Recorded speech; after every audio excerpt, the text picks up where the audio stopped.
Okie dokie. Welcome back to Johnny the Greek's Free Real Estate. This is episode 12. This week I am joined with at Jace Abbey, Abbey, of DLF and IDP guys. He's an IDP writer for both sites. Yeah, he came blazing onto the scene last year, did the start sit for IDP guys, parlayed that into a job at DLF, and he is heading towards the stratosphere. Bright future for this guy right here. Jace, how are you, sir? I'm good. I'm good. It's been a warm day over here, so I've just been and I have a day off as well, so I've just been chilling, enjoying the sun. Yeah, warm by our standards. It's probably not too warm by yours, but hey. That's good, man. That's good stuff. So let me get the disclaimer out of the way before we get too far into things. I don't know if Jace is much of a swearer, but I am. So let's remember this is a free fire zone. Something terrible is going to come out of my mouth in the next 90 minutes. That's for sure. Please keep this in mind. If there are kids in the room, it's not safe for work. Consider headphones if you need it. With that being said, Jace, what is up, man? What have you been doing since the Super Bowl? You been working on anything, or just hanging out, or what's new? Yeah, I've been wrapping up the final few weeks of uni. Been a lot of exams, assessments, a lot of serious stuff been going on.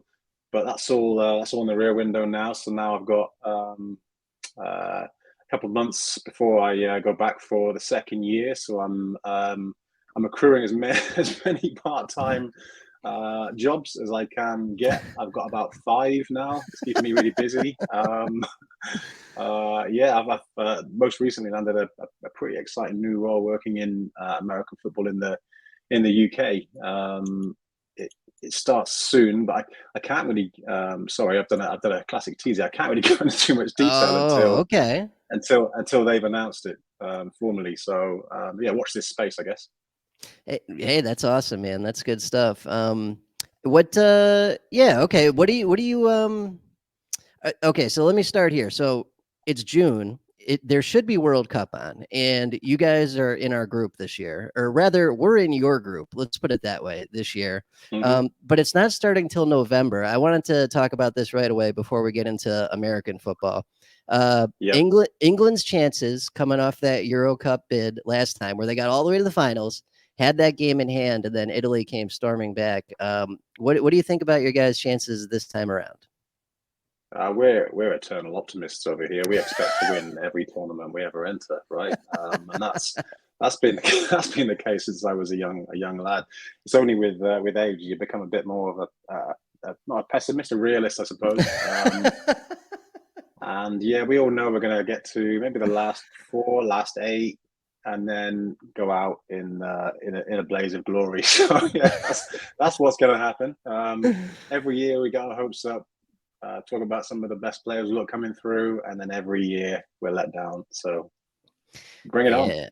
Oh man, that's you know what? That's rough, but it could be worse, right? You could have the US as your team, which they're not. I mean, full disclosure, I'm as weird as this is, I'm a Germany fan. I visited there a few years ago and caught the bug. But yeah, we play you guys, I think, the day after Thanksgiving, and you're gonna annihilate us. It's gonna be a bloodbath, I think. Who else is in that group? What, Iran and who? There's one more. I can't remember who it is. I can't remember who it is either, actually, to be honest with you. But yeah, I don't know that we struggle against teams we shouldn't struggle against. And just lately we've looked really tired, I think. If you look at the recent games, some lackluster efforts there, really. So yeah, I don't know. I never expect anything myself, but in the back of my head, I'm still thinking we could surprise, but I don't know. We'll see how it goes. We'll see how it goes. I don't know that we'll annihilate you. I wouldn't be surprised if we played it close. Yeah, well, yeah. I mean, you never know. Yeah, U.S. has done okay against some better teams in the past, but yeah, we're not going anywhere as a country in real football. That's for sure. It's just kind of weird because it's like Euro Cup was last year. I spent like most of June and July listening to BBC Radio for the games, which was Right. awesome, by the way. Those announcers, it makes it feel more like footy or soccer, hearing the British announcers. And This year Yep. we got to wait till November, but I mean, we'll have that and American football at the same time, so that'll be good. It's going to be really weird. I mean, the whole of my life I've been used to just yeah, summer comes, World Cup, brilliant. Usually the weather's quite nice, and you can just sort of kick back, have a few drinks, maybe enjoy hanging out with some friends. This time it's going to be, it's going to be freezing cold. It's going to be raining. It's going to be miserable. Yeah, it's going to be interesting. Yeah, no, that's good stuff, man. So you're a Chargers fan. We know that. We'll get into that shortly. But who were you pulling Yeah. for in the Super Bowl? What were your thoughts on this last Super Bowl here? Did you enjoy the game? Who did you want to win? Yeah, it was amazing. I guess if we're going to talk Super Bowl, we got to start talking about Rock's pants, right? I mean, that's where it all starts. I mean, how many people can get away with wearing an all-in-one purple number with a high waistline? I mean, the guy stole the show. I mean, the game, like, the result didn't surprise me. No disrespect to the Bengals. It was closer than I expected, and I actually thought they might win it about halfway or so through the fourth quarter. But it was no surprise to me when the Rams stepped up in the final minutes. The defense, Aaron Donald. I found myself rooting for the Bengals. I always do with the underdog. I don't favor either of the teams. I always root for the underdog if my own team is not involved. So yeah, I was rooting for the Bengals and Joey Burrow, but it wasn't to be. But yeah, I was kind of pleased. Stafford had success. It seemed right. Everybody that wasn't a Bengals fan, I think, was probably rooting for Stafford to do well, and yeah, he kind of deserves what he got. Yeah. No, that's where I was on it. I was happy. It was the rare Super Bowl where I was happy either way, and just to see Donald kind of like put those games away, the NFC title game and the Super Bowl was like really cool. That was good stuff. It was, yeah. He's taking some flack for maybe not performing on the biggest stage in the past. So it's good for him to, like you say, put those rumors to bed, or rumors, but put those concerns to bed. So yeah, it was yeah, everything kind of came together as it should do. I feel for the Bengals fans, but they've got they've got some good years ahead of them, I think, based on their current roster, and Burrow looked like he belonged, right? Oh yeah, definitely. I mean, AFC is going to be tough, but yeah, they got a good squad. Let's rewind a little bit. So, how in the name of God, as a guy living in England, did you get into American football? Yeah, so it was on TV over here quite a lot in the 90s. That gives you an idea of how old I am, right? But I was probably late teens when I was watching it a lot with my dad. He was a big Eagles fan, and it probably wasn't though until my later teens that I got into it in a serious way. I've been watching football for about sort of 4 or 5 years on a casual basis. I started playing fantasy football as well. My friend at the time kind of got me into it. He was a big Bears fan. I remember watching the dominant defense they had in 2006. It was the year they got to Yep. the Super Bowl with the awesome Rex Grossman at That's quarterback. right. Yeah, and Hester scored right away, and I remember thinking the Bears they're gonna win. What? No, and then yeah, the Colts woke up and it was over. Yeah. Exactly. Yeah. It was their defense that carried them to that Super Bowl. Some of those guys, I'll never forget. Urlachers, Briggs, Tillman. But like you say, it was Hester's rookie season, and I think the special teams deserves a mention too. So yeah, it was a pretty special Super Bowl. I guess that was the moment that really got me obsessed. And fantasy football sort of followed very shortly after that, really. Yeah, and we know how that goes. Once you get a taste of that, it's like I mean, it goes one of two ways. You either remain just like, I'm okay with a league or two and just offense, or you go all the way. And you obviously went all the way. Yeah, we started out with an offense only league, and then I think like most leagues as they evolve into IDP, we started off with sort of one position or one player at each position, and then kind of grew from there. And then we sort of started to try and balance it out a little bit, offense and defense, similar numbers on both sides, and just grew from there. Yeah, the rest is history. Love IDP. That's awesome, man. Are you gonna try the all 22, the different take on it this year or in an upcoming season? I am, yeah. I love the idea of that. Just it takes a different way of thinking, though. I think, and it's going to take a while for us to wrap our heads around that, right? Because we're used to picking up players who might not be the best players, but they're just in really good spots to perform. And so now we're sort of changing our mindset a little bit and looking at who the best players are, and also obviously offensive line. Offensive line and cornerback really is where Yep. the sort of the change in mindset's got to really be. So yeah, I'm really looking forward to it. Really excited about it. How about you? Oh yeah, man. Yep. We got I'm in a league. We got a draft coming up. I actually got the one pick, and I was looking at the positional values and strengths because it's like their formula for scoring is like based on salary cap, who gets paid the most, therefore they are the most important position. So it's like quarterback, cornerback, defensive end, offensive line, stuff like that, and that goes into their formula for scoring. And quarterback is like the most important position, like it is in real football. So Yeah. normally in any startup I'm doing, redraft dynasty otherwise, it's like, I'll probably go running back, positions of scarcity and move outwards from there. And in this, it's like, nope, you got to go quarterback right away because it's like a real team. You got to build it like that, which is whole different way of thinking. It's awesome, isn't it? I mean, it's gonna be a roller coaster. Yeah, I can't wait to get started. Bring it on. Yeah, definitely, man. Looks good. Okay, so started just watching with buddies and with dad, and then how did you pick the Chargers? How did that happen? Yeah, I'd visited the US quite a few times. My sister had worked out there for a while. I narrowed it down to the places I'd been really. So I'd been to New York, Boston, San Francisco, and San Diego at that time. So I didn't want to choose either of the New York teams. Nothing against them. There's no team I love or hate in the NFL. But I didn't want to go down that route. San Francisco, yeah, I didn't want to go with the 49ers for I can't remember the reason why. But the Chargers, I watched them lose to the Ravens. They got battered by the Ravens, and they just kept their heads up.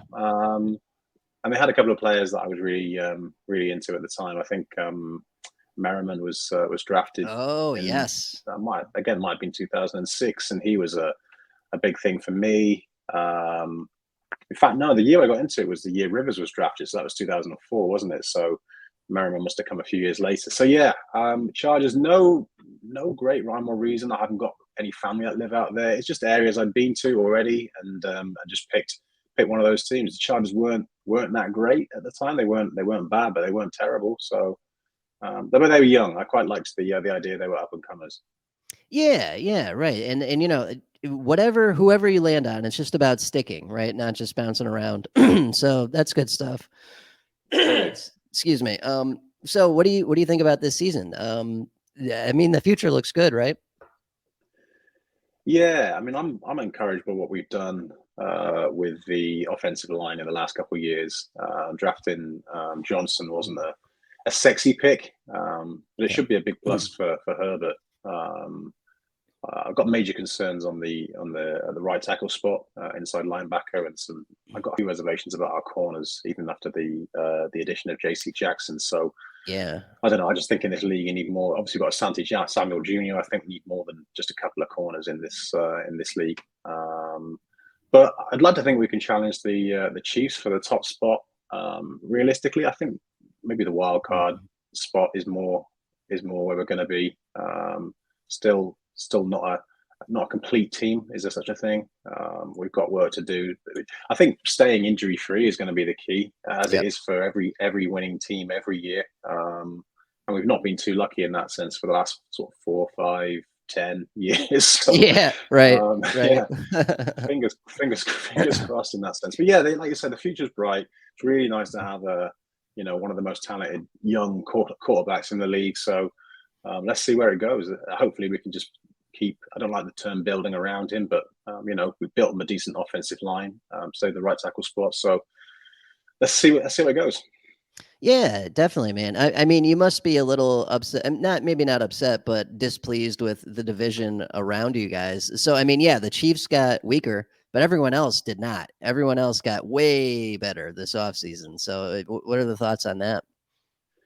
Yeah, the Broncos. My one of my best friends is a Broncos fan, and we've been jarring for forever and a day about where we are. And I took for granted those sort of LT years, those early years when we were doing really well. And I don't know why I kind of assumed that we'd always be on top. Well, what an idiot, right? But yeah, it ebbs and flows, and yeah, it's a difficult division. The Raiders are a bit of a wild card for me. I honestly don't know how good they are. They could finish bottom of the division. They could have finished second, and I wouldn't be massively surprised with either way. The Broncos, yeah, Russell Wilson makes them an instant contender, doesn't he? I mean, how quickly they can put it all together, I don't know. How good their defense is anymore, I'm not 100% sure. They've got a couple of talented pieces still, but they're not quite what they were a few years back. Yep. Yeah, the division's anyone's really. But yeah, if I had to put money on it, I'd go Chiefs one, maybe us two, close with the Broncos in three and Raiders four. Sorry, Raiders fans. No, I hear you. I hear you, man. They added a lot of pieces, but it's still Derek Carr pulling the trigger. So it's like, eh, Yeah, still not and great. and yeah, and sorry to it sound like I'm disagreeing with you, mate, but yeah, the Chiefs. I don't know that they have got a lot worse. They lost Tyreek Hill, but they've added a lot of pieces that could Yeah. contribute quite quickly, and they've drafted really well in recent years. Creed Humphrey is next level, and then they've also got the young edge rusher this year, Karlaftis as well. They they could just pick up where they left off. Yeah, no, you're right. You're right. It's just Tyreek, I was thinking about this the other day. It's like we're doing all these startups and all these best balls in the off season, and I've been going just running back, running back, running back in the first couple rounds because it's like I feel like the wide receivers, all like the major game changers, like the crazy good wide receivers, all have different situations this year. Devontae Adams not in the same situation. Tyreek Hill, last year he could put up 200 yards, 3 touchdowns for you, and just blow a game wide open. He's not doing that with Derek Carr. That's not, or excuse me, with Tua Tagovailoa, whatever the hell you say his last name.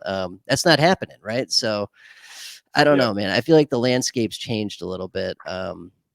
It's too bad for Devontae because man, he was good, and I just don't see those numbers happening with Carr.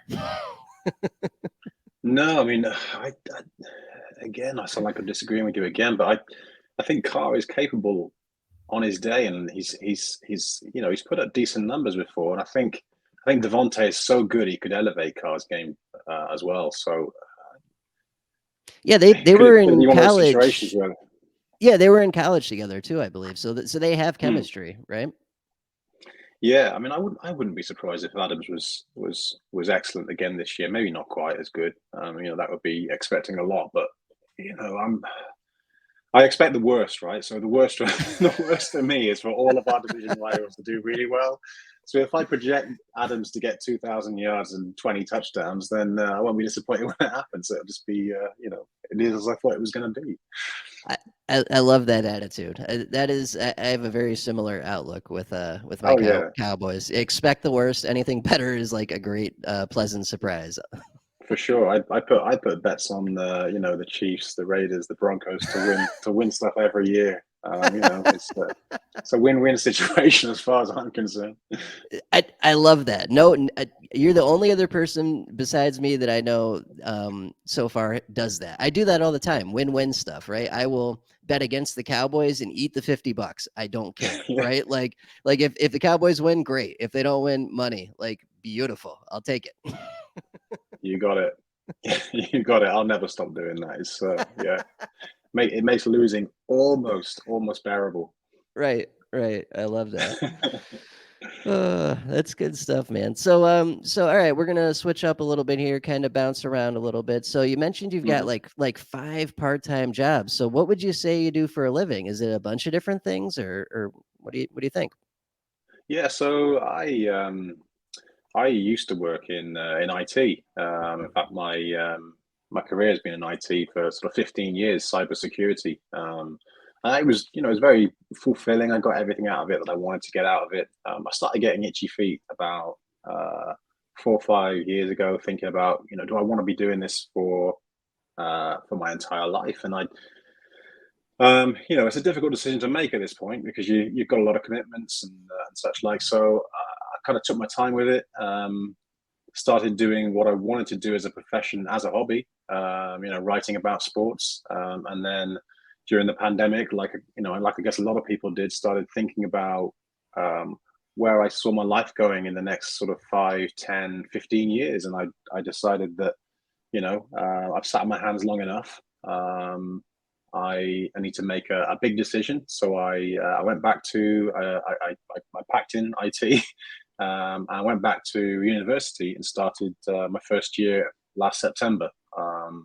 So I've just finished that first year now, and I'm loving it. Doing a sports journalism degree. It's everything I wanted it to be, and more. I'm finding aspects of it that I love that I wouldn't have even expected to. So as a career, to date it's been IT and cybersecurity. Going forward, it's any number of things. I've got a couple of things that are related to what I want to be doing long term. A few other things that I do purely because they make financial sense. I've got a couple of days working with the people that I used to work with in IT over the summer period, because you get 4 months off. I'm sat here thinking, what have I got 4 months off? It's ridiculous. Wow. Yeah. Yeah. So I'm filling my time with various bits and pieces. Like I say, 3 or 4 of them are related to sports journalism. 1 or 2 are just more practical things. Yeah, that's awesome, man. And why not, right? Life is short. You may as well go for it. Like, oh, for sure. I've had a whole change in my sort of mentality over that sort of 4 or 5 years. And yeah, like you say, it's a cliche, but it's a cliche for a reason. Life is so short. You've got to grab it by the balls and just do what you love.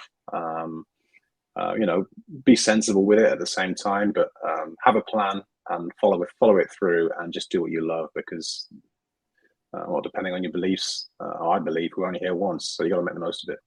yep. Again, cliche after cliche, but it's all totally true. That's okay. No, Mm. you're right, man. I can't argue with that. I did stuff that I absolutely hated for a long time just for money, and it was like, I'm doing this 40 to 60 hours a week. I fucking hate it. Like, why? Why? Who gives a shit? Like, life is not all about money. It's about being happy too. So you got to do what you got to do. Yeah, absolutely. So yeah, here I am. I'm like I say, I'm a year into the first years has flown by, but as I say, I'm absolutely loving it, and I'm learning loads. I guess it helps being a mature student. I just sort of throw myself into it, and I'm trying to get as much out of it as I can, because my timeline's a lot shorter than a lot of the people that I'm at university with. So I've got to get I've got to start fast. So yeah, I'm getting out of it as much as I can. Yeah, that's a good point, man. When we're younger and we try something like college or university or even high school, it's like we've got other things on the mind and they've got nothing to do with school. So going back when you're older, it's a thing of beauty. It's really good. It is, yeah. It gives you a different perspective, certainly. But yeah, it's going great. I've got no regrets at all. Actually, I mentioned I started back doing a couple of days at my old work. That's interesting. I went in yesterday for my sort of re-induction day, and they were like, "Well, there's your desk," and it was the same desk I had before. And there's your laptop, same laptop. Even stuff on the desk was still there from when I was last there 9 months ago. So nothing. It felt like nothing's changed, but it felt odd being back. But yeah, no, as I say, no regrets moving forward. Oh man, that's wild. All right. Any good stories from either this go around with university or school in the past or childhood? Anything funny? Anything interesting? Whatever you got. Um, yeah. So my my favorite one, when I was in school first time around, there was a group of us that would sort of smoke just outside the school grounds, just outside, just past this little bridge and across this sort of stream. So I was there, as we often were, sort of smoking just around the corner, when a teacher rounded the the corner, Ooh. and doing my best to avoid getting hurt. I'd kind of thought this through beforehand, what I would do if a teacher came over. I always had this sort of exit strategy planned out in my head. So to avoid getting hurt, I kind of hurled myself down this bank into the stream, fought through some fought through some stinger nettles and a thorn bush, came up the other side, inside the school grounds, and there was a different teacher who they'd heard the commotion, and they were just stood there waiting for me. But they had a good sense of humor. They were laughing, but of course I got the tension and had to sit through it, with cuts, stings, scrapes, still wet from Oh, my little dip in the stream. So yeah, that's probably one of my favorite memories from school. oh man, that's good stuff right there, and that's a good microcosm of like young males, just our decision process in general, right? Like, it's not good. Yeah, absolute idiot. But yeah, it gave me a laugh, right? So it's all good. Oh, that's good stuff, man. You got any? Well, I mean, this is a dumb question, but Mhm. got any family or pets you want to talk about? Married, kids, anything like that? Yeah, yeah. Family's a big thing for me, as it is for most people, I guess, isn't it? My partner Louise, we've been together for sort of 15 years plus now. She came over from Northern Ireland for university, and we met at work. It sounds a bit sounds very soppy actually, but we're sort of best friends. We have a lot of fun. I can't for the life of me get her into American football. But to her credit, she's always up for coming to games whenever we visit the US, and she even arranged a surprise on my birthday actually for us to go to a game at Qualcomm in the last year the Chargers were at Qualcomm, and Oh, she'd upgraded our hotel. Obviously, the tickets to the game were a surprise, and she'd arranged for the hotel staff to leave a new Chargers shirt on the bed for me as well as we ooh, arrived. So it was it was a pretty cool surprise. She's a good one. Um, yeah. yeah, That's my that. daughter Ashley, she's awesome. She's like a sassy, smart, knows far better than me about everything. she's got she's got a great sense of humor. It's I often sort of look at her and think it's a wonder that a reprobate like me could have a hand in raising someone as amazing as she is. But yeah, she's one of the proudest achievements in my life. And then my parents are big to me. They were foster carers for 25 years. Adopted me actually when I was 9 months old. I was one of over 200 children they had over that sort of 25-year period. Wow, wow, over Yeah, 200. yeah, they used to do a lot of what's called respite care. So it would be, sometimes it would be for just a couple of weeks at a time. Other times it would be for several years. They won lots of awards for it. They're just the coolest of people. They're kind of my inspiration in life. Really, really giving, really kind. Kind of donated their life for the betterment of others. Really. Wow. Yeah, so they're kind of like the gold standard for me. Fun fact, Johnny, of the 200 plus children they had, they said I was the worst behaved of them all. So I kind of I wear that badge with honor. Hey, you turned out okay, man. You turned out pretty good. That's what they tell me. But yeah, they had to put up with me in the early years being an absolute nightmare. So hey, it's again, it's all good. So yeah, that's kind of like my core. They keep me pretty centered and pretty balanced in life. Oh, that's awesome, man. That's good stuff. That's pretty well rounded right there. And all right, so we're gonna kind of bounce around a little bit more here. So how did you and the fellas get into fantasy football? Was it just like one of your buddies like took the dive and convinced you, or how'd you get started with all that? Yeah, I was trying to think. I was listening to your pod the other day with Dan Seahawks Dan, and I think I started in a Yahoo league as well. Me So too. I Yeah. distinctly remember my first year though was the year Bledsoe was replaced by Brady, and Ooh. I went into the season supremely confident that I was going to win it all as I do every year. And then disaster struck us. Some sixth round upstart kind of scuppered my chances. So yeah, that was my first year in the league. IDP came really not long after that. I was always into defense. I played Madden to death. And I'd always loved playing on defense. Merriman was a huge inspiration for me, as I said earlier on. It's probably why I love the Chargers so much. But yeah, my home league implemented IDP in like a gradual fashion, like I said earlier on, just one guy at a time at each spot, and then it kind of grew from there. Incidentally, that home league is still going strong now. Yeah, Largely how many years is that? That's a lot of years. So I think we're in our 21st year now. I mean, we've migrated across different platforms and whatnot, and a couple of managers have moved on, but for the most part, the core's still the same. It's awesome. It's a great group, really active, great commissioner. So yeah, it's by far my favorite league, and probably always will be.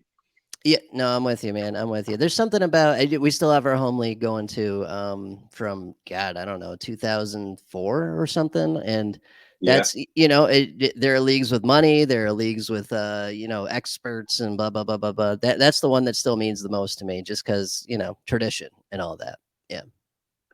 for sure, for sure. And I know there's this perception maybe that over here we're not as into American football as some of you guys over there. I'm certainly among some, but yeah, the knowledge in this league is next level. It's as good as a lot of the expert leagues I'm in, and yeah, it's just makes it so much more fun whenever there's a sort of a level playing field. You don't want to be playing against people who are only in it for sort of casual stuff, unless you've gone into that league expecting that. So yeah, it's just a brilliant league. It's fantastic. Haven't won Yeah. it for like 5 years, which is Oh. devastating me. But there it is. I was scuffed. I had Andrew Luck before he retired, and then Oh, yep. Gurley. I was riding high with Gurley, and then obviously what happened to him, and then the last couple of years I've had Barkley and McCaffrey, and it's just all gone to shit. Oh man, that happens, man. Yeah, and you got a good point there. There's so many people out there that are just really good at this, and just they're not on fantasy Twitter, or they they don't care about that stuff. They just want to play, and they're so good. Like, that's true. That's 100% true. Yeah. For sure, for sure. Okay, and then what? So, do you play any other fantasy sports, or what do you do for hobbies beyond writing, ranking, and all the fantasy IDP stuff you do? Yeah, I'm really into a lot of sports. I grew up watching. We talked about football or soccer. At the top there, and yeah, I grew up playing a lot of soccer in my youth, sort of 3, 4, 5 times a week, really.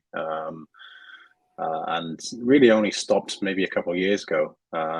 Just too many too many bloody injuries. I just can't keep up with them anymore. I was trying to keep my younger brother from playing football for ages. He was constantly badgering me, "Can I come and play? Can I come and play?" I was like, "No, you're not quite big enough. It's a grown man sport. You'll get injured and all that sort of stuff." And then one day I let him play, and he absolutely uh, destroyed the whole field.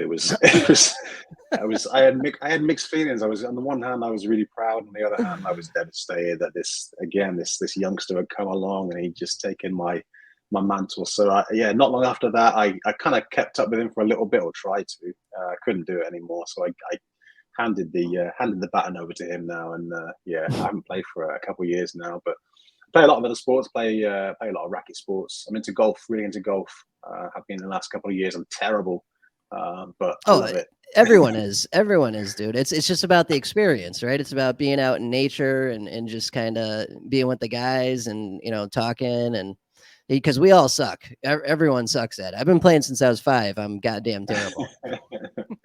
I convinced myself I was on this steep learning curve, and I had one really good round. I was like, shit, this is watch me go. I'm going to be pretty good at this. And then, as you know, as a fellow golfer, you go out the next round and it's just terrible. I hit a goose. That was pretty impressive. Almost killed an old lady. That was pretty good going.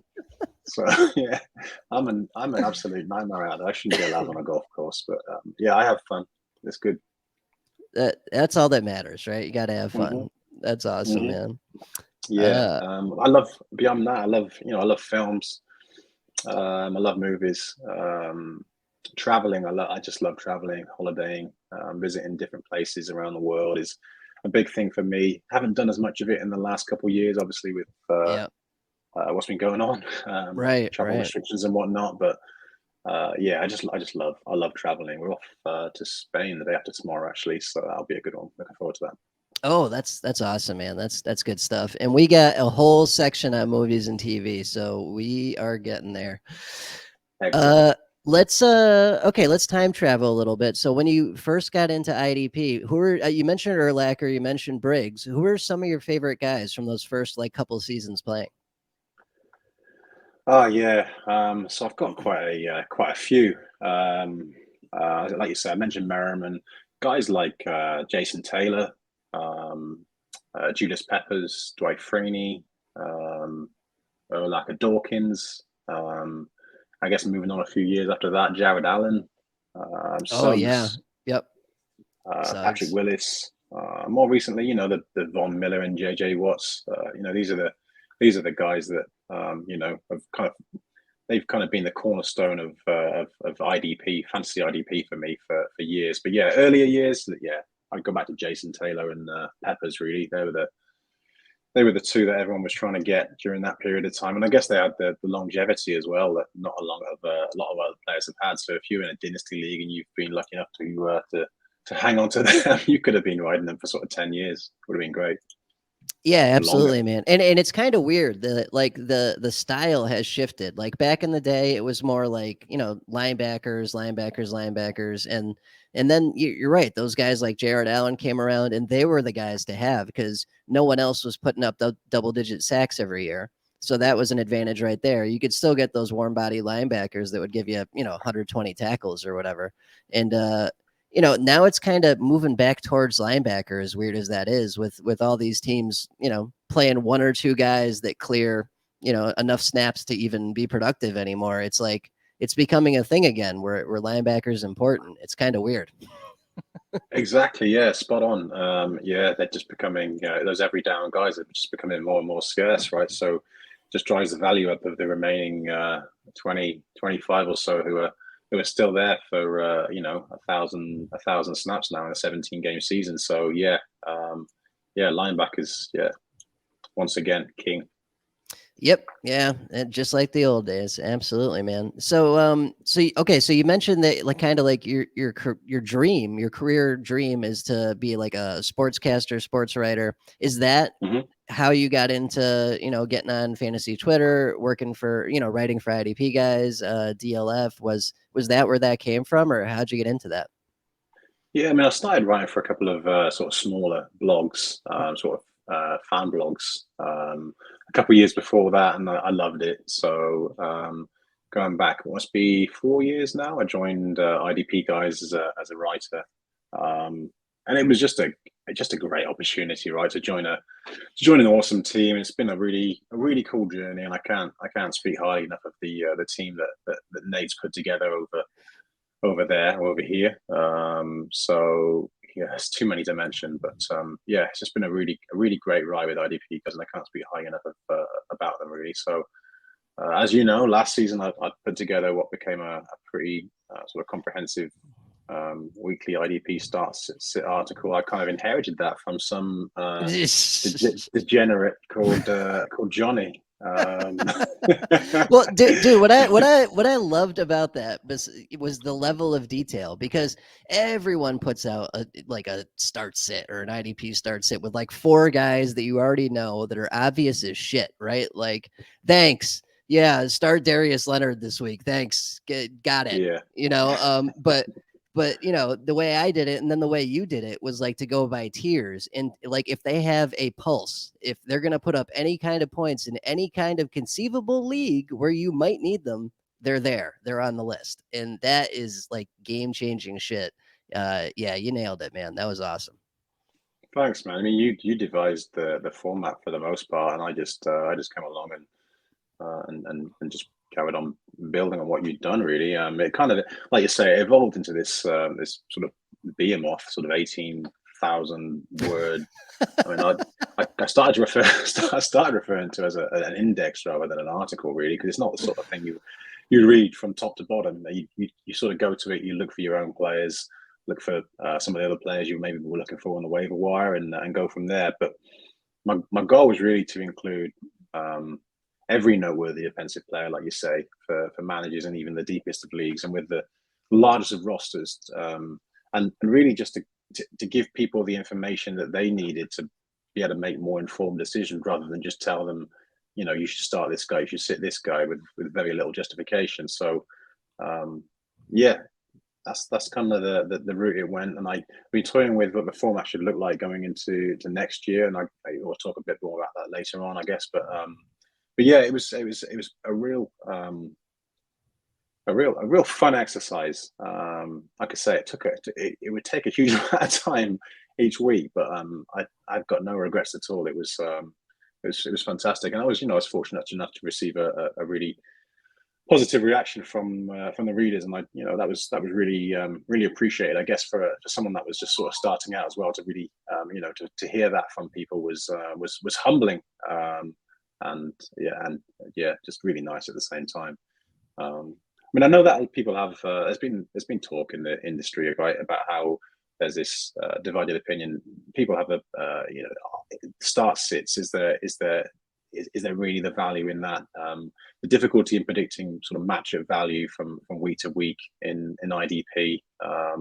I kind of believe quite strongly in this sentiment that as writers we have a duty to sort of provide content for everybody. Sometimes we make assumptions that everyone's on the same level, or everyone's as obsessive about this stuff as we are and has all the time in the world to keep abreast of everything that's going on. Not everyone does, trends in snap counts and repeatable games and form. That's not something that everyone's into. So that is a point I try not to lose sight of when creating or just talking about fantasy stuff. I think you have a similar outlook, right? Oh yeah, absolutely, man. Like we are the degenerates. The readers. I mean, some of them are, but usually they aren't, right? Like they're not tracking snap counts every week.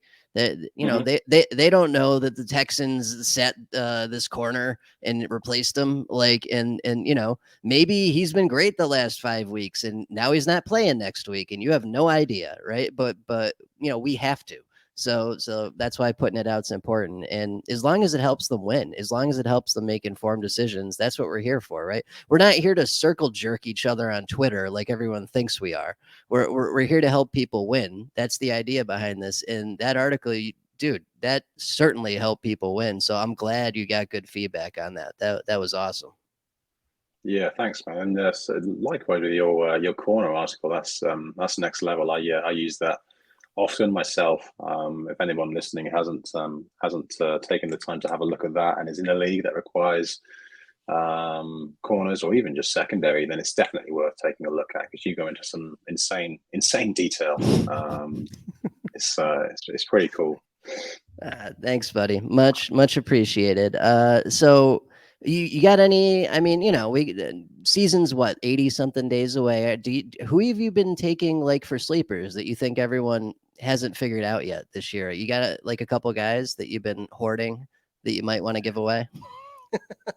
Yeah, there's a couple of guys. I mean, I'll talk mostly about guys on the defensive side, I guess. But there's some offensive guys too. I mean, Marcus Davenport is a guy I really like. I find myself picking him up a lot in various leagues and trading for him for what I think is below the value that he should bring. I'm kind of excited about what he could do. When he was on the field last year, when he found his way back onto the field, he was pretty damn good, and I think he might be have put it all together again, or for the first time, I guess. Big believer in buying low on Kenny Clark. He's someone I believe in. Had a lot of pressures, maybe not the sacks, but I think they're going to come again. Talented player, and I think there's a sentiment that he's dropped off a little bit. That's not the case. Christian Barmore, going into year 2, he's someone who really intrigues me. I picked him up in quite a lot of leagues, actually. Too many. I've been trying to diversify a little bit, but I find there's a couple of guys where I've just failed to do that with. Barmore's one of them. I'm bullish on Jock. Owusu Kuromoro. I think Yep. I thought it would take him a while to show us what he was made of, but the glimpses we saw last year was he seemed to start a lot faster than I expected him to. And then as far as rookies are concerned, sort of under the radar guys, I really like Perry and Winfrey. I think he could become something in time, and I think he's right off the radar for a lot of fantasy owners right now. So if you're in a league, in a DT required league, then I think he could be a really good investment. Yeah, maybe not in year one, but you know, year two and beyond. So they're kind of my defensive guys.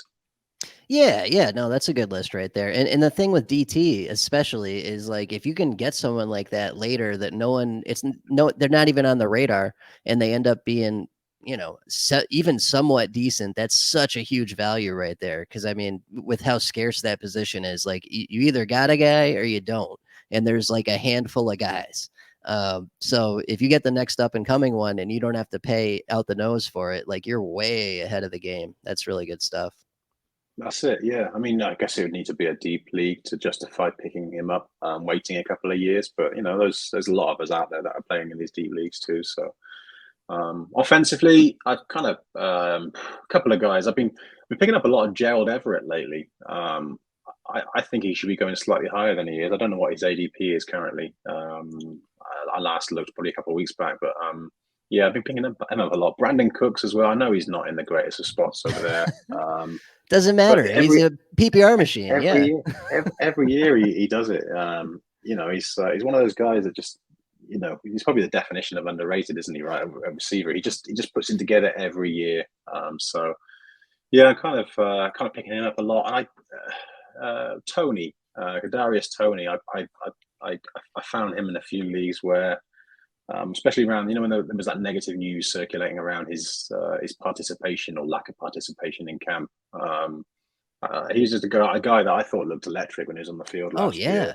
Yeah, he had that Injury one. concerns. Yeah, well, he had that one game last year where he put it all together. He was actually healthy. He was on the field, and he had like 10, 15 catches that game or something. It was insane.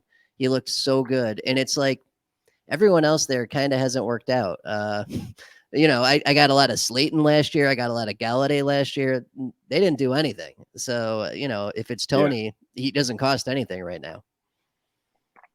yeah, he's coming really cheap. I mean, I'll caveat all of this by saying, it all comes down to value. You know this, right? I don't love or hate any single player in fantasy. It might sound like I do when I talk down about a certain guy on fantasy, right? But there's a handful that I think are overrated, and there's a handful I think are underrated. But I'd pick up players from either pool if they came cheap enough relative to their ADP. There's this tendency on Twitter, isn't there, where people talk in absolutes. Such and such a guy is terrible.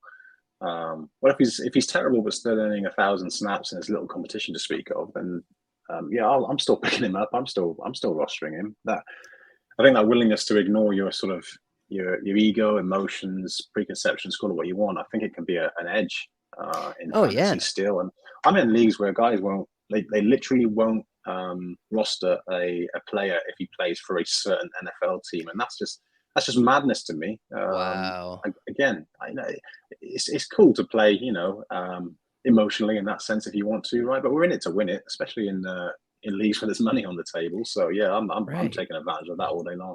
That's it, man. You play to win the game. Yeah, Herm had it right. You play to win the game. Yeah, unbelievable. And it's like, in a deep enough league, there was a 68% injury rate last year, right? You've got bye weeks. You've got an extra game this season. You're telling me in a 53-man roster league, you're not going to find a week or two you could use anyone, Hmm. like everyone's got value. Just not equal value. Exactly. Yeah. Just dispense with that. That emotional attachment you have to certain players. I'd become a bit more ruthless actually in my approach. I don't hold on to and I don't hold on to guys nearly as long as I used to. Let them go, move on. It's kind of fun. There's a few players that fly in the face of what I just said. Actually, there's a few guys I'm still sticking around forever, but yeah, no, for the most part, I'm ruthless now. I love that. That's good stuff. So okay, so if you had a Mount Rushmore, you get four guys to put on your Mount Rushmore for IDP. Who are those guys? Four, that's tough. Um, I mean, there's obvious names here, right? But you've heard these before, your JJ Watts, your Aaron Donalds, your Luke Kuechly's. These guys, absolutely belong on the Mount Rushmore. But I'll avoid I'll avoid giving you those names and give you something that's hopefully a little different. So I'd go with it didn't really have the longevity perhaps of some of those other guys I just mentioned there, but Jared Allen for me was just a cheat code for a couple of years there. He was a force, a real force. Jason Taylor was especially in I say just in Dynasty. That's not true. He was just fantastic for a long time. Peppers was exactly the same. He was, so productive, even well into his late 30s, wasn't he? He was crazy. And then the fourth spot is a tough one. I'd probably give it to. Let me get the fourth one too. Maybe Von Miller if he's an edge or DE. He's been brilliant for a long time. Charles Tillman would probably be the close fourth for me. He was such a fun fantasy player to have as a corner. With the forced fumbles and he'd always chip in with his sort of 3 inch most years, 4, 5, 6. I think he had 1 year or 2 years actually, but just those forced fumbles. Peanut was a lot of fun. Oh yeah, he was great. So him and Winfield Senior were the two corners that like transcended the position for IDP. They scored like top 10 safeties at corner, which is wild every year or most years, which was pretty crazy. Man, I forgot about. I love reminiscing about old IDP Grace and Winfield Seniors. I forgot all about them completely. Yeah, that's a great match. That's a great call. I know I could probably talk about old IDP all day, but speaking of this year, if you had to do a stupid early prediction for the ones at each position, who would you take at inside linebacker 1 this season if you had to guess right now? I'd go with Leonard. As long as the ankle injury doesn't linger. The recent news we had was kind of encouraging, I guess, about where he's at after the back surgery. Was there something about how the back injury or a trapped nerve might have affected his ankle or something like that? It sounds unlikely now, but I vaguely recall seeing something along those lines, right? But I hear he's supposed to be back or hopeful to be back before camp. So Leonard for me. Yep, that's always a good call. How about pass rush linebacker, outside linebacker?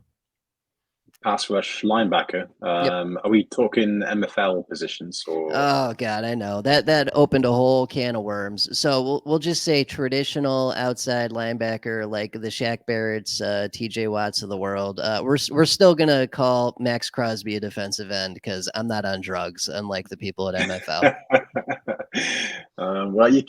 I want to give you someone different other than Watt, but you can't look beyond him, can you? Really, he's going to be the number one at that position if he plays, if he avoids injury. Watt. Are we classing Gary as an outside linebacker in this as well? Ooh, that's a good question. Yeah, I mean, I would think so. Yep. Yeah, I think he's probably the only other guy I can think of that comes to mind that has a chance of coming close. But TJ Watt. Yep, that has been the answer. No worries. Oh. That's the answer I've been getting. How about defensive end though? That's between two. I think it's going to be Nick Bosa, and the answers to this already. It's going to be Nick Bosa or Myles Garrett. I think. I just can't. No, I was just gonna say it's funny when I have writers on because we all have the same answers. I just can't see anyone surpassing them. Other people just don't either don't have the same level of or quite the same level of talent or the same opportunity. So if I had to choose between those two, I'd go with Garrett. I think there's lots of other guys. There's if we're talking about Crosby as an end, then Crosby had a wild amount of pressures last year. Didn't have the sacks to go with it. You've got Joey Bosa. I think is I'll sound like a bit of a homer, but he's I still think he's underrated. He's been the only edge rusher on the Chargers for some time. Melvin Ingram was decent, but he was Yeah, he was okay. Yeah. never nearly on Bosa's level, and Bosa's just been carrying that torch on his own for years now. So yeah, Joey Bosa's really good, but yeah, Nick Bosa or Miles Garrett really. If I had to put money on it, one of those two, probably Garrett. Yep, I'm with you there. And how about defensive tackle? I mean, so the news last week that pretty much sealed that up for this year. Yeah, you want to be asking who do we think the DT2 is going to be, Johnny? That's Yeah, the way. you know what? I might have to change this going forward. Yeah, you know what? Give me that. Who's the DT2 this year? Okay, great. That's a great question. Where'd you get that from? It's gonna. I would say. I was impressed with what Jonathan Allen did last year. Actually, there's a couple of guys. There's a big group actually of guys that could finish number two. So you've got Chris Jones, Simmons, Allen, Hayward, still possibly if we're counting him as a DT. Buckner, obviously, I almost forgot him. Someone else I'm forgetting. Quinnen probably, but Quinnen actually didn't play a lot last year. That's kind of like it's a dirty secret, but it's true. He was like 57, 65% snaps at the most, which is not great.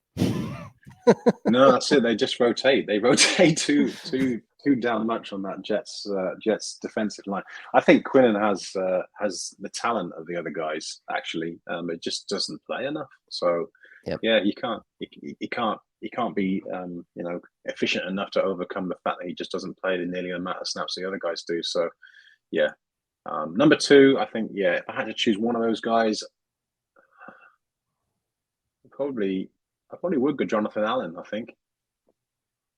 Yep. Oh, nothing wrong with that. That's Kenny Clark was the other guy I forgot. Oh yeah. He's always good. And what's nice about his price right now is you can get him as your defensive tackle too in most places, and that's a hell of a DT too right there. It really is. Yeah, go and look up his pressure rate from last year. And as we all know, pressures are a good indicator of future sacks. So yeah, go and look at his pressure rate, and after doing that, go and pick him up for what you can get him for. Is a really good pickup. Absolutely. How about so safety? I mean, if you're gonna say Derwin, then give me a different safety. But who do you got at safety one? You're gonna say Derwin. You're a Chargers fan. I am, but am I that obvious? I'm less confident about that than I am any of the other positions we've just spoke about, just because it's such a flat position, I think, and difficult one to call. If Derwin didn't finish one or even top five, I wouldn't be massively surprised, and not because of a lack of talent or health concerns, but any safety in a group of probably, for me, 15 or so could finish as the safety one. So it's a tough one to call safety. It could be any one of a big group of players, but yeah, I did have Derwin down as my number one. So sorry about that. Everyone does. Most people. It was like Derwin, the occasional Chin, couple Buddhas. That's it, really. Yeah, Buddha's an interesting one. Chin, yeah, very possible. Could be. I've always loved Harrison Smith. Yes. He's obviously getting on in years, but he kind of proved last year that he deserved that contract. Well, I guess he's got to prove it for a couple of years that he deserved that contract, but he was very, very good last year still. So, any one of these guys could easily finish safety one.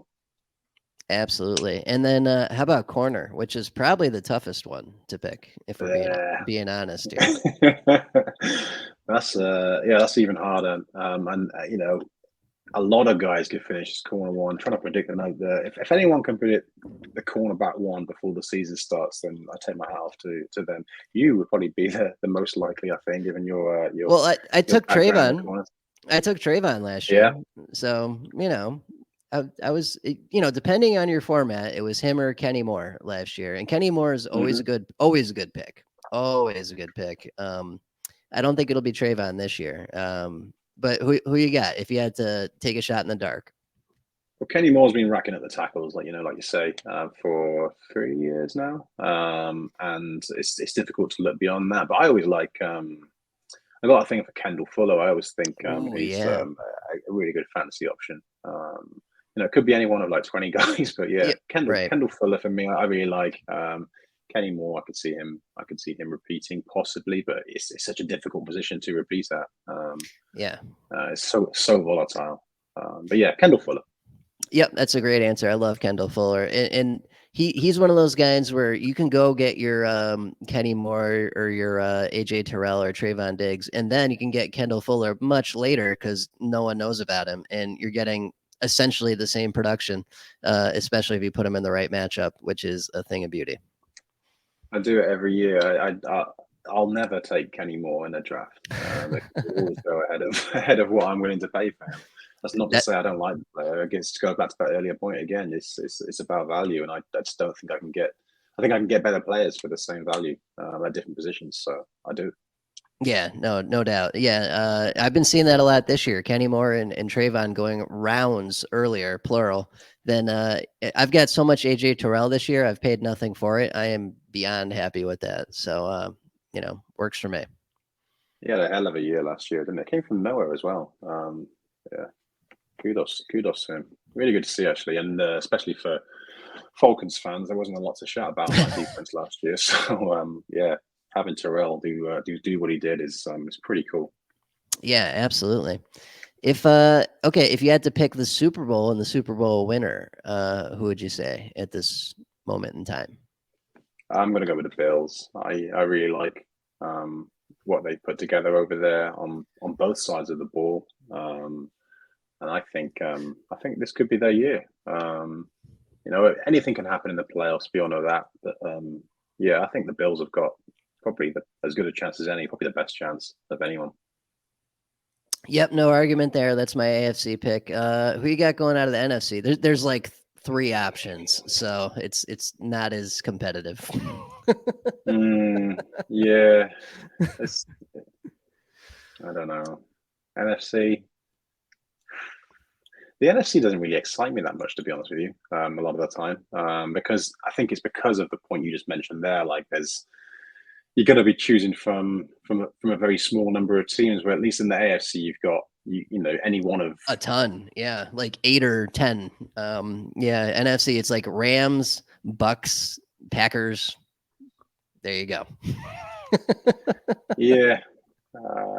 I think the Rams have still got a very good team. I like Allen Robinson to do well or to do a lot better this year, and to I think he'll produce over there this year. That could be interesting. Do you not fancy the as a Cowboys fan? Do you not fancy the Oh, Cowboys' chances this year? oh God, no. Oh God, no. I'm a realist Cowboys fan. Our shot was last year. It's gone. It's over. It's gone. We're back to 8-9, 9-8, something like that this year, if we're lucky. If not, Dak shatters his leg week 3 and we get like 4 wins. That's probably what's going to happen. I was trying to bait you into to talking up the Cowboys' chances just so I could shoot you down there for a second. But Uh-uh. yeah. No, I've seen this movie. I've seen this movie a few times, and I know how it ends. Well played. Well played. Yeah. So yeah, the Bills and probably the Rams. Yeah, that'd be a great Super Bowl too. That would be a really good Super Bowl. Yeah, Really would. nice. All right, we're shifting gears. So you mentioned you're a movie fan earlier. What are some of your favorite movies, and what are you watching for TV right now? So the Star Wars franchise will always have a special sort of place in my heart. I don't pretend they're or some of them at least, are not the best movies ever made, but I love them as much as, if not more than most other movies, just because I love all things Star Wars. So they're right up there for me. I recently rewatched, as I do about every couple of years, the Lord of the Rings movies, including The Hobbit, and they're beyond brilliant. They're absolutely superb. Like I can't get enough of them. Yeah, big Lord of the Rings fans. Revenant, really like the Revenant. I like some old gangster stuff. Godfather, Scarface as well.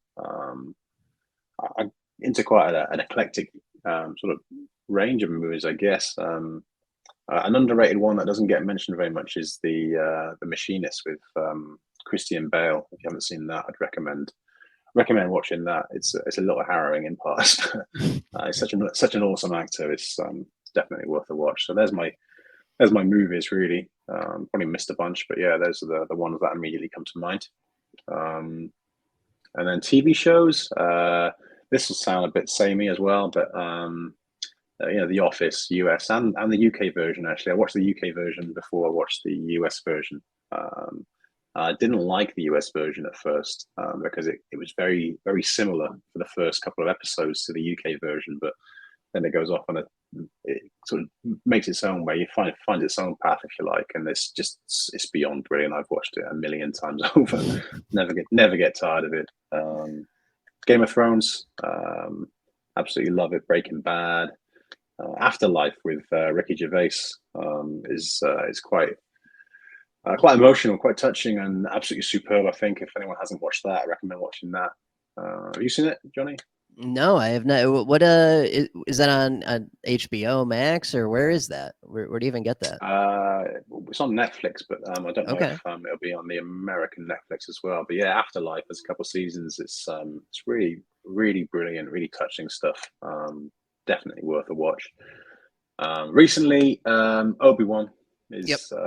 is everything so far, is everything that I hoped it would be. I was a bit worried because I had such high expectations. I didn't want to be let down, but it's absolutely superb for me. So I'm really enjoying watching that. Looking forward to it every Wednesday when it comes out. So yeah, that's my shows in a nutshell. I've probably forgotten a bunch of stuff there. I really like comedies, but yeah, I really like my Obi-Wan and Star Wars stuff Oh above yeah. most. Yeah, and Disney, Disney Plus or whatever.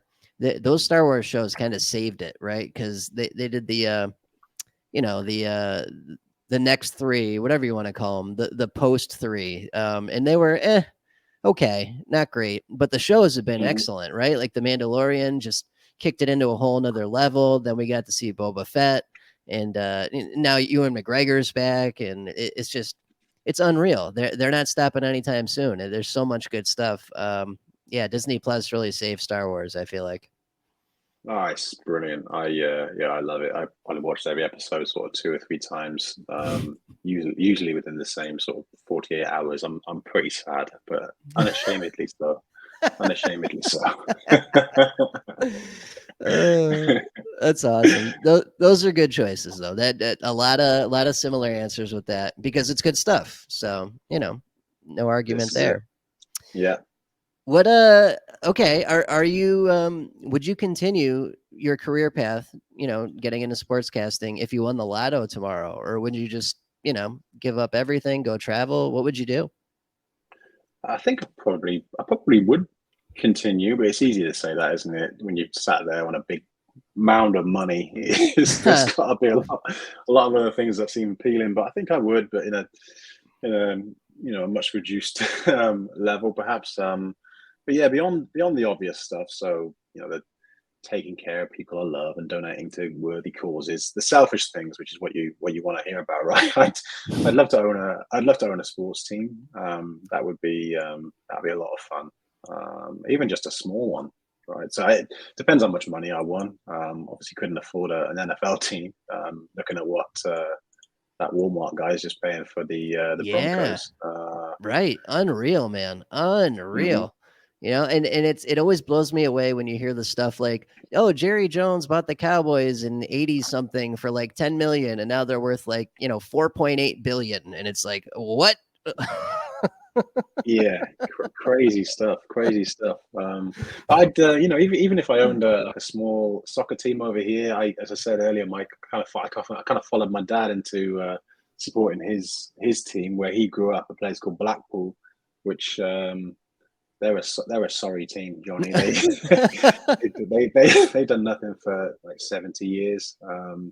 But yeah, even then, would I have enough money for that? I don't know. I'd love to own a sports team. I'd love to just holiday endlessly, like you say, visit as many countries as I possibly could do, and just soak in as much culture as possible. Buy some properties abroad.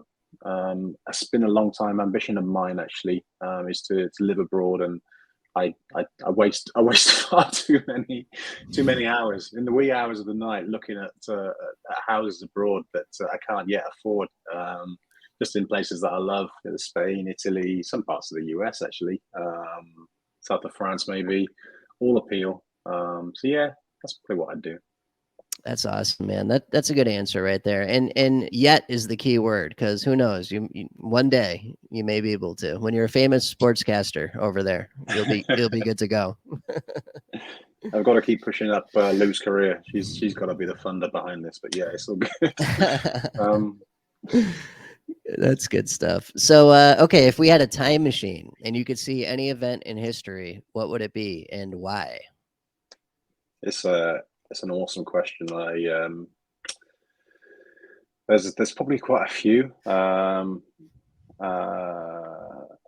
think the winner for me probably be to go back and see VE Day, see the end of World War II. But I guess to experience that, you'd have to have gone through everything that everyone had gone through building up to that point. Right. So yeah, that would be a pretty huge moment to see. But like I say, it's more than just a moment, I suppose.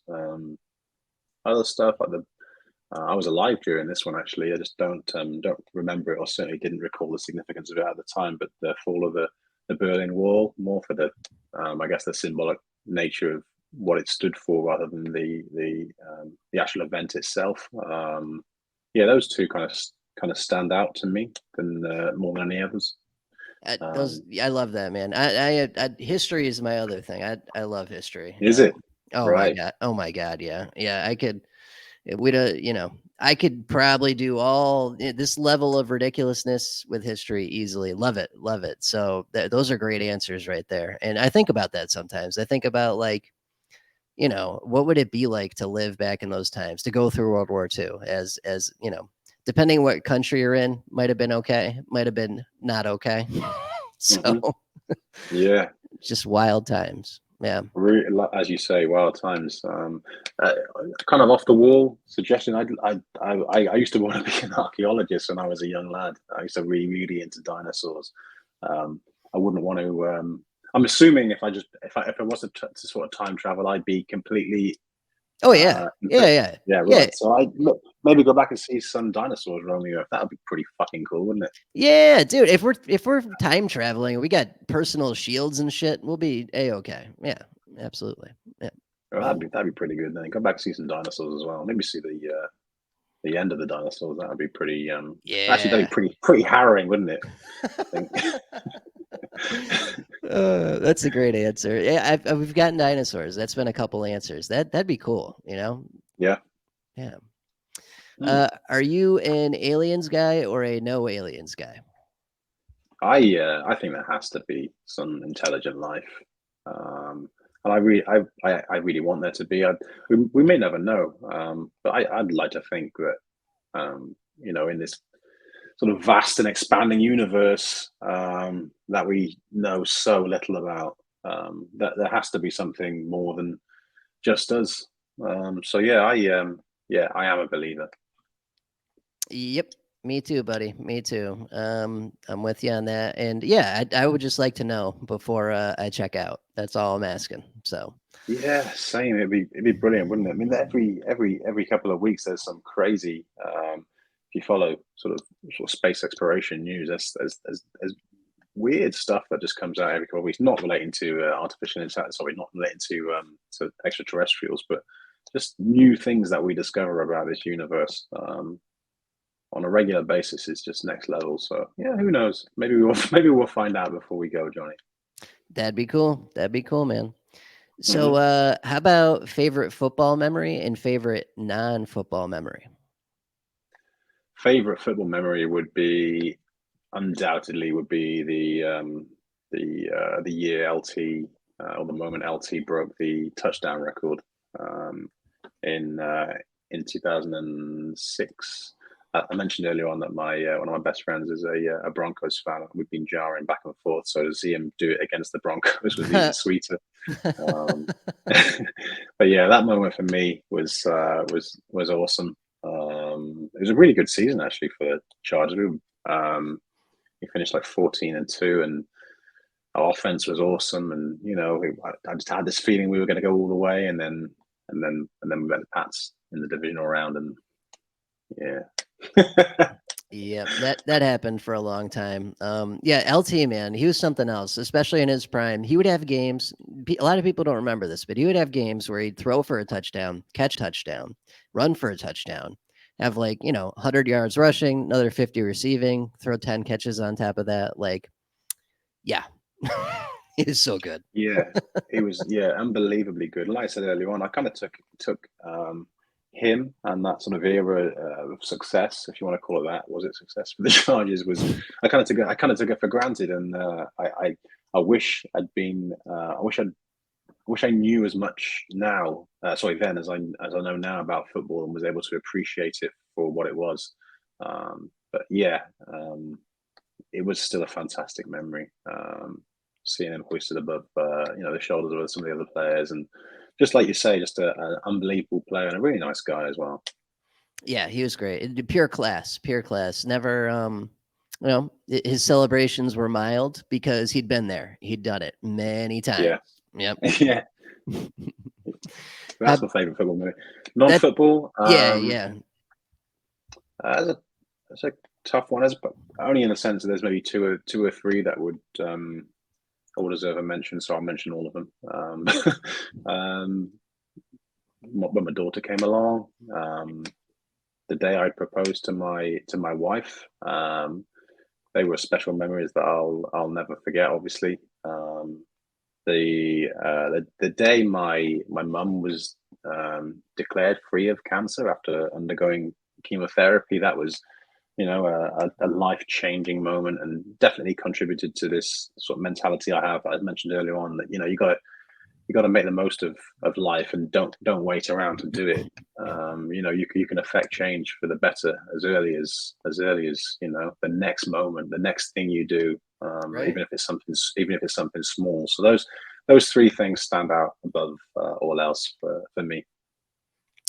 That's awesome, man. Yeah, I can't argue with any of that.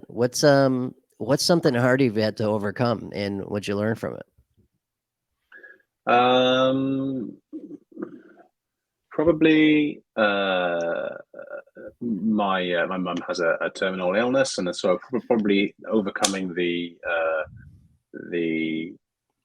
coming to terms with that, I suppose, and what it means for my sort of wider family, the unjust, sorry to get a bit serious, but like the unjust nature of it, and the feelings of sort of anger and bitterness. I struggled with that for a couple of years, and it took me a while to kind of reason with that. I'm not a religious person, but I did find myself sort of feeling very bitter and angry towards things that are bigger than us. Just, I don't know, but yeah, since then, really, just her positivity in the face of adversity is something that I kind of draw a lot of strength and inspiration from. So, in a much better place with all that now. Yeah, that's probably the hardest thing in life that I've had to deal with. And I appreciate everyone goes through difficult things, and other people have lost parents and whatnot. It's just that for me is probably the hardest thing. Yeah, definitely, man. We all have our own struggles, right? Everyone's got something, but when it's happening to you, it's happening to you, right? Like, I can identify with what's going on, but it's different when it's you. So, Yeah. yeah. So yeah, that's probably it. And they also, I mean, not nearly as difficult as that, but I guess the transition from for me in the last year, going from kind of working in the same industry for what to today has been all my life, to just doing something completely different, and go back to uni, with people that are nearer to half my age than they are to my age. That's been a roller coaster, but a fun one. So it's not exactly hard. It's just been challenging, I suppose. Well, yeah, it takes guts to do it, man. It's a total roll of the dice, right? Like, you had, most people hate change, first of all, and if they've got some security and comfort with their routine, they're just going to stick with it. And having the strength to say, nope, I'm going for this, like, that's good shit. Yep, all good. Awesome, man. Okay, let's get into the hot water category. So Hmm. these are some fun questions. So let's start with your favorite platform and why, because we all love to argue about that shit. Don't we just?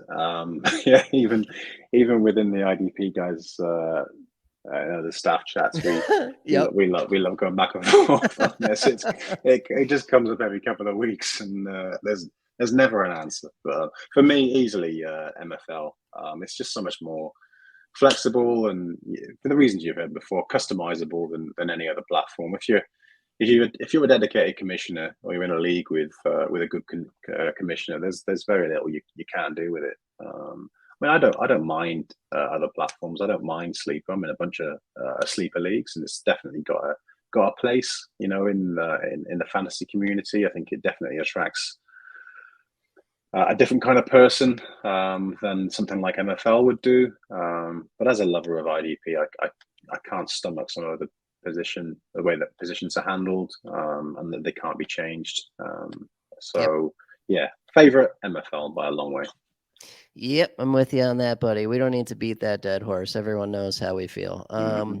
How about when drafting your IDP defense? What's your typical approach these days? Are you a defensive line, position of scarcity first, linebacker first, safety first? What do you generally do, all things being even? I go with linebackers and defensive line first. Almost if just talking IDP, yeah, linebackers and defensive line above all else. Safeties come some way after, and corners at the very end. To be honest with you, if I Yep. don't have, if I can get away without drafting a corner and just draft another my wide receiver, for example, and then just drop the worst wide receiver just before the season starts and pick up whoever's floating on the waiver wire at cornerback, I'll do that. Oh But yeah. yeah, Yeah. You could do that every week. Every single week, who's playing the Bills indoors this week? I'll take that guy. exactly. But yeah, I mean, if we're talking offense and defense mixed, I do leave IDP quite a bit later than offense. I know that a lot of people would do, but I think I leave it slightly later than most would, which might surprise you, given that I'm a lover of IDP. So I don't know if that's like an arrogance that I think I can Nope. That makes sense. find That makes sense. Yep. quality contributors at a later point. But yeah, I would rather have a really capable wide receiver two over a low end LB1, and Yep. that's the sort of conundrum you often find yourself faced with. And yeah, I'd rather do that.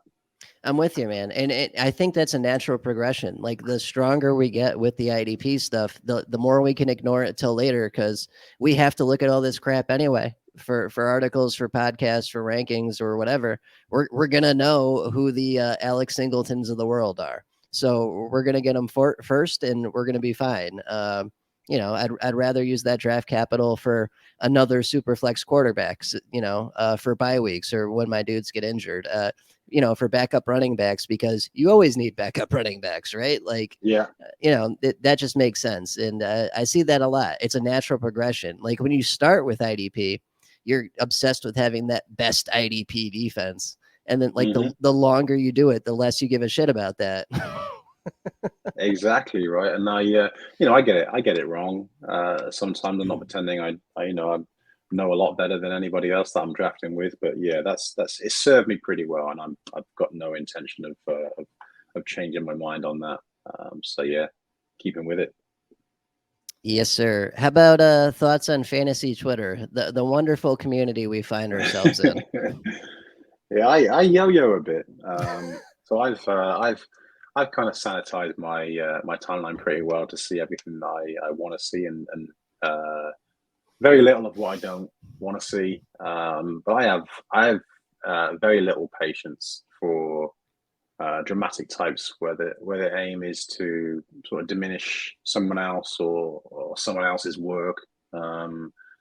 If there's a point to it, if there's if it's a reasoned argument, that people are trying to make a point in the argument, then great. But if it's just, especially if it's the same types of people, there's a few types in the community, a few individuals that have just made a name of themselves for doing just that. It's petty and it's small. I can't be bothered with it. I'm too old for that shit. So yeah, I mean, again, I don't mind heated arguments if there's a point to it and if it's reasonable. But sometimes I come on, I see a bunch of drama, and I just can't be asked with it. But yeah, sometimes depending on the mood I'm in, sometimes I'll come on and I'll see a bunch of drama, and I just find myself wading through it because it's funny. But yeah, people lose perspective sometimes. It's just a game. No doubt, dude. It is. It's just a game, and it doesn't matter. Twitter doesn't matter. It really doesn't. Like it's Hmm. us. It's us on there. It's not the readers. It's not the listeners. It's not the people we're helping for the most part. I mean, some get on there, but most of them are just typing in a Google search and finding us, and that's what counts. So Yeah.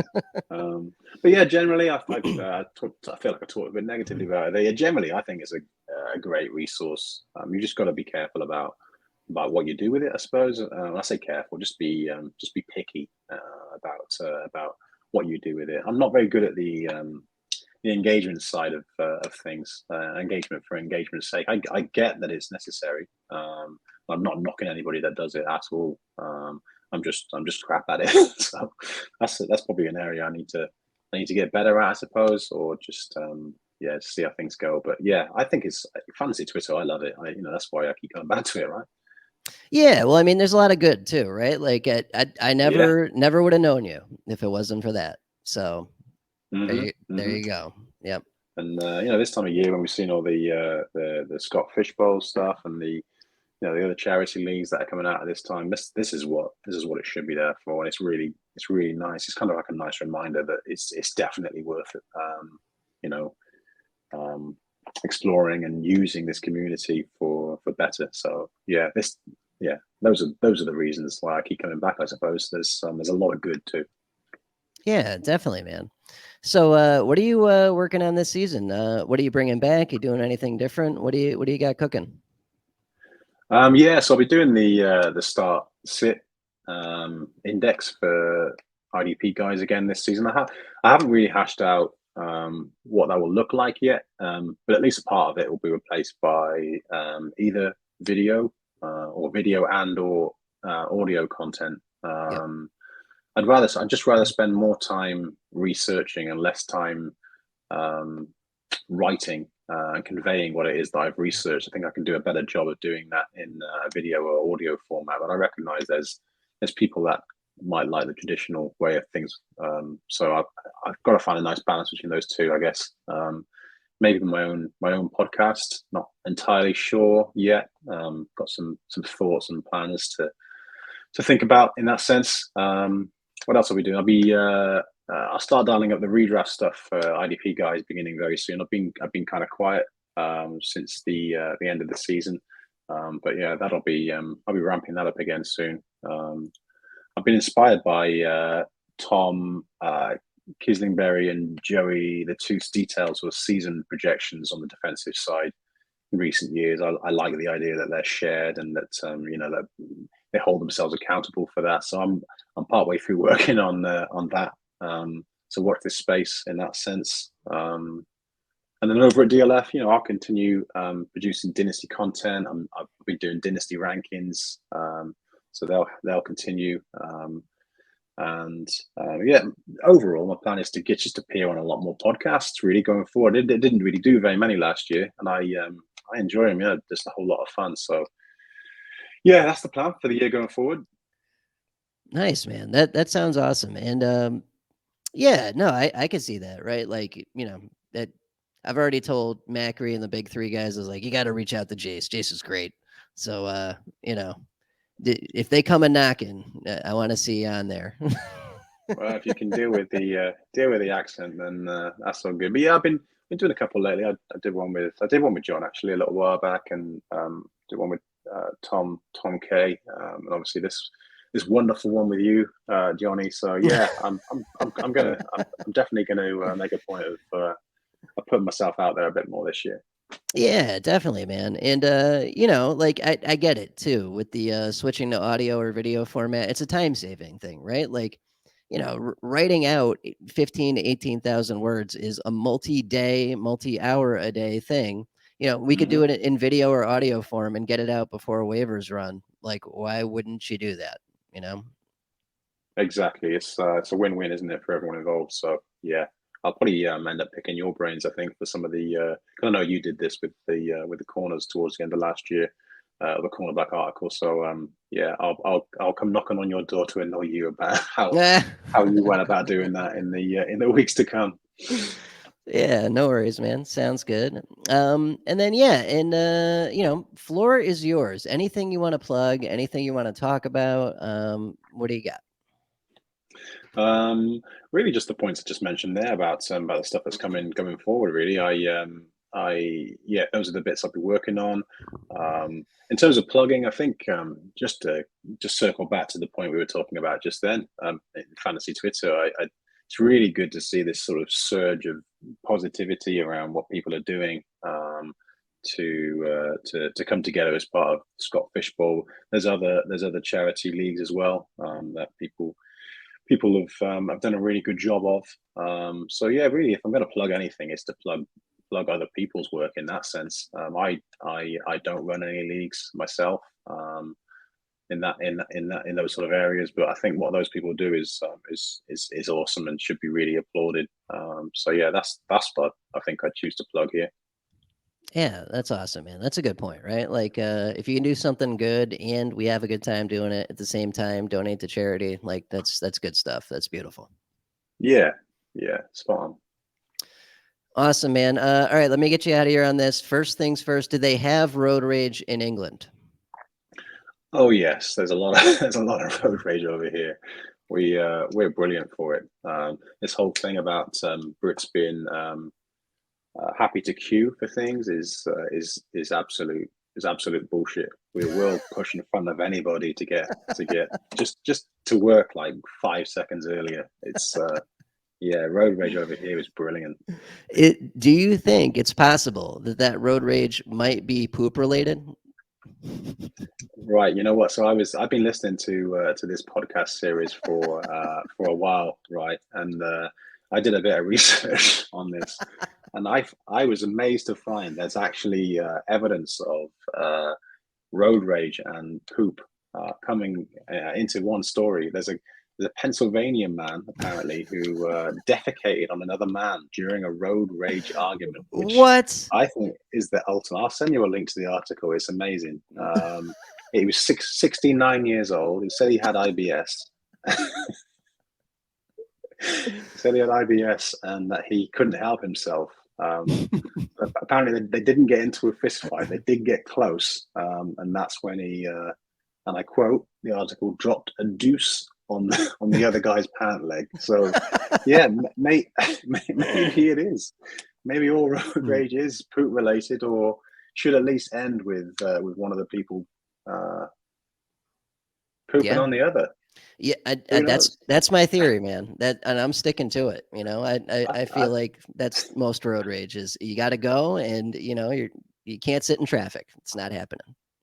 I think you're onto something. I think if the authorities were to tune into this podcast, Johnny, they could reduce the level of road rage on these roads by some way. That's right. FBI, I know you're out there. Let's look into this. Okay. Just provide more public toilets, and then watch that road rage go right down. Yeah. Man. Well, thank you for allowing me to ask you that. I appreciate that. Jace, this has been great, man. We've talked, we've DM'd and we've chatted, for the site and stuff. And I'm glad I actually got to talk to you in person. This has been really good stuff. Thank you for coming on, man, dude. I really appreciate it. Anytime, I really appreciate the invite, and yeah, it's a really great series. It's been really cool to get to know some of the people that I've been chatting to on Twitter for years. Get to know them in a bit more detail and find out what their lives are like. It's been interesting. It's a podcast with a difference. Yeah, Keep it thanks. going. Definitely, man. Thank you very much. And everyone should be following him. He's at Jace Abbey, Abbey on Twitter. Writer for IDP Guys DLF and IDP Superstar. Mr. Jace, thank you for coming on, sir. Thanks, Johnny. Speak to you soon, mate. Yep. All right. We'll see you guys next Monday, 7 a.m. Have a good week. Take care.